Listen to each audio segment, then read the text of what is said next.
Bonsoir à toutes et à tous et bienvenue sur TV Monaco. Voici les titres. 25% des jeunes souffriraient de dépression.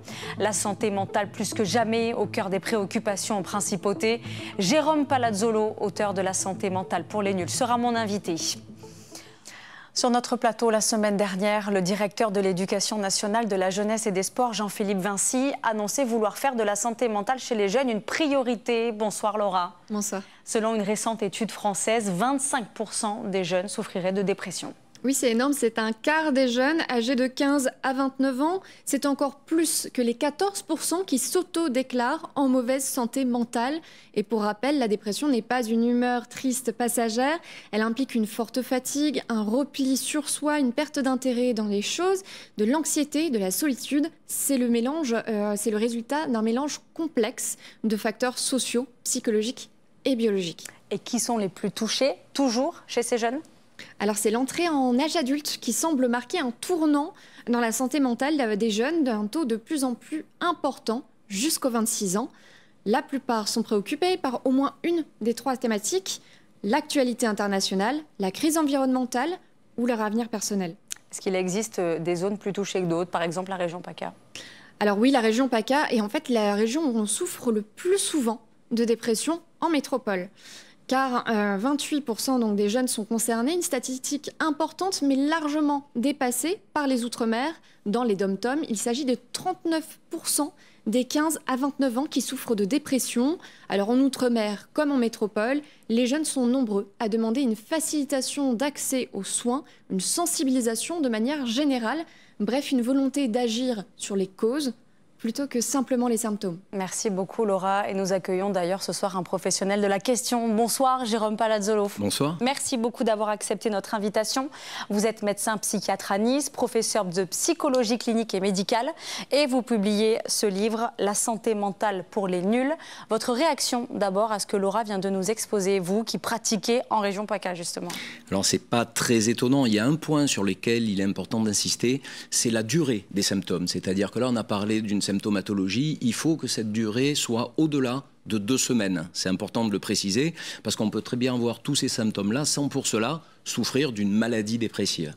Maintenant, comme vous l'avez très bien évoqué, en fait, la dépression, c'est une réelle maladie, c'est-à-dire c'est pas du pipeau, c'est pas du cinéma. Et cette maladie, elle a 3 origines. Une origine biologique, une origine psychologique et une origine environnementale. Et c'est cet aspect environnemental qui apporte énormément de fragilité à nos jeunes et qui peut effectivement les déstabiliser dans ce cadre-là. On va maintenant parler de votre livre, La santé mentale pour les nuls. Quelle est votre définition à vous d'une bonne santé mentale ? Alors, ce n'est pas ma définition à moi, c'est l'OMS qui a fait une définition de la santé mentale. L'Organisation mondiale de la santé. L'Organisation mondiale de la santé, en fait, la santé mentale, c'est en fait un état de bien-être psychique qui nous permet de faire face aux situations du quotidien et qui nous permet de nous épanouir le mieux possible.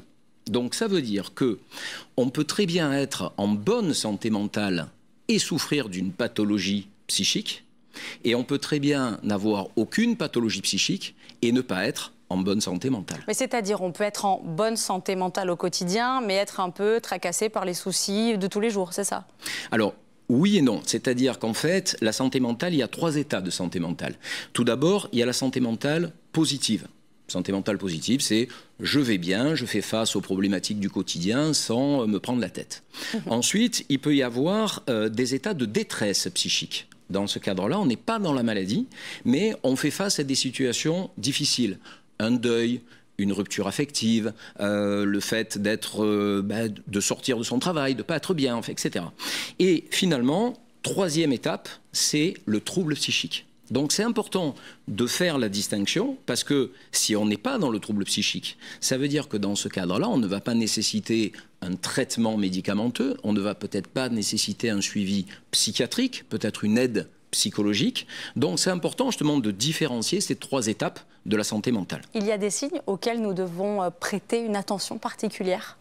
Beaucoup de signes. En fait, comme vous l'avez évoqué à l'instant, en fait, la dépression, par exemple, c'est un ensemble de symptômes qui ne vont pas inquiéter la personne. C'est-à-dire si je vous dis, tiens, la semaine dernière, peut-être il y a une nuit où vous n'avez pas trop bien dormi, il y a une journée où vous étiez plus angoissé, il y a un jour où vous étiez plus triste. Donc il n'y a rien d'inquiétant là-dedans. Par contre, ce qui importe, c'est de voir l'ensemble de cette symptomatologie et quel impact ça peut avoir sur la vie de l'individu.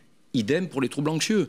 Être anxieux, avoir une certaine anxiété, il n'y a rien de problématique, il n'y a rien de pathologique là-dedans. Par contre, si le trouble anxieux commence à vous pourrir la vie au quotidien, là, on va pouvoir commencer à parler de pathologie. Dans la deuxième partie de votre livre, qui arrive très très vite, vous parlez du lien entre santé mentale et travail. On entend beaucoup parler de burn-out, de dépression. Vous, en tant que psychiatre, vous constatez chez vos patients que l'environnement professionnel pèse plus que l'environnement personnel ?